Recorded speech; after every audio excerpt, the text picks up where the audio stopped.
मोदी जी तो शायद इकलौते नेता होंगे जो देश में मंच पे खड़े होकर कहते हैं कि मैं ही एक ईमानदार हूं जो सारी दुनिया से लड़ रहा है, भ्रष्टाचार से लड़ रहा है।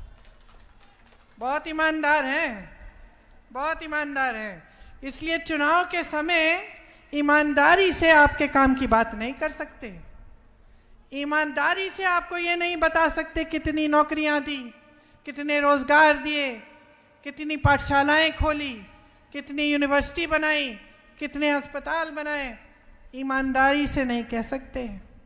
ईमानदारी से ये नहीं कह सकते कि जो अधिकारी हैं, जो सेना में भर्ती हैं, उनके भविष्य के साथ क्या किया, पेंशन खत्म कर दिया, और जो सेना में भर्ती हैं उनको 4-5 साल की अग्निवीर का प्रोग्राम दे दिया ताकि 4 साल बाद घर आए और फिर से बेरोजगार हो जाएं।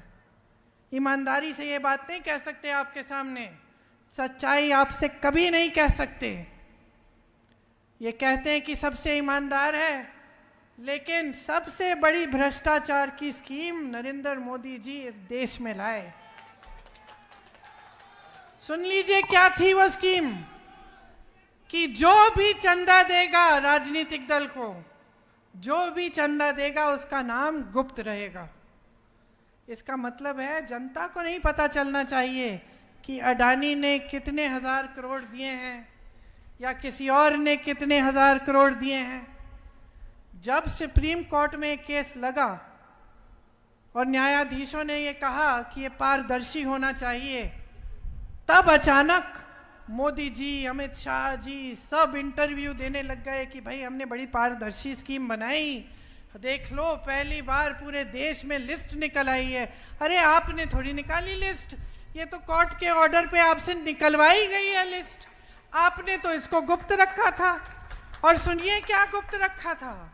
गुप्त ये रखा था कि हजारों करोड़ रुपए इन्होंने अपने बड़े बड़े खरबपति दोस्तों से लिए तो हैं, लेकिन ऐसी कंपनियों से लिया है जिन पे पहले इन्होंने छापा मारा, चंदा लिया, छापे बंद, केस डाले, चंदा लिया, केस बंद।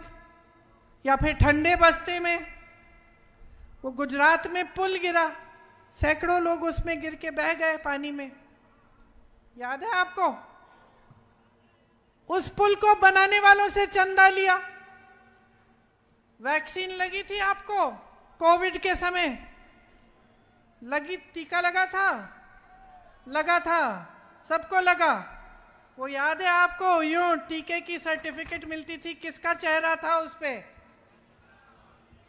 और जोर से बोलो, था ना मोदी जी का चेहरा।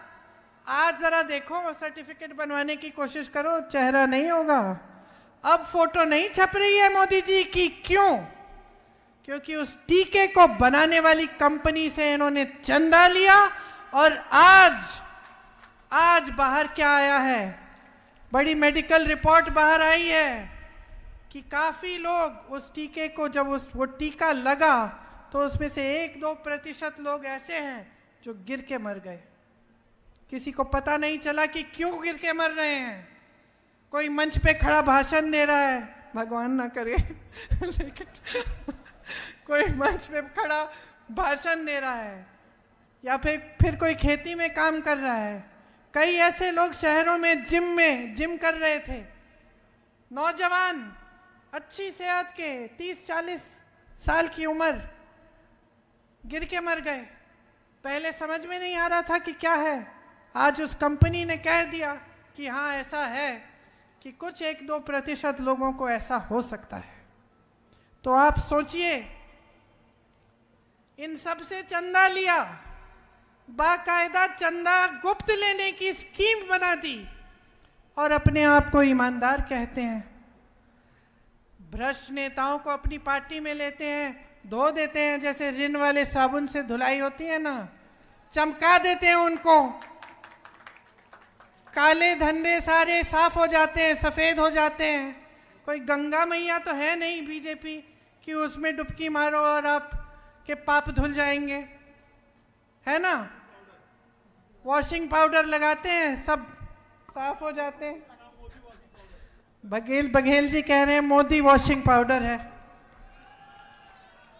तो ये सच्चाइयां नहीं कहेंगे आपके सामने, तो आपको कैसे समझ में